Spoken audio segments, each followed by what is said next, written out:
Tuzay, mol, soat 10 bo'ldi. Sen hali ham sasib uxlab yotibsan. Sen bolan rejiming buzilgan, soqollaring o'sib ketgan qara. Kechqurun bilan daydiysan, kunduz kuni uxlaysan. Abid bo'ldi. Yu tez. Iya.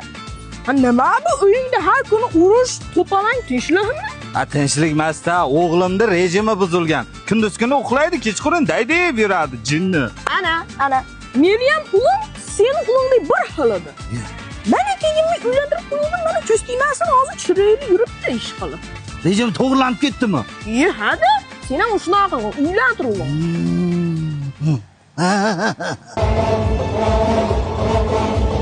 Ona deyim, 12 bo'ldi soat. Soat 12 bo'ldi, abid bo'lyapti. Sen hali ham uxlayapsan. Buni men uylantirib ham rejimini to'g'rilaolmadim. Eshityapsanmi? Bilaman, eshityapsan. Xudoyim uxlab qolibman-ku. Nechinchi yil hozir?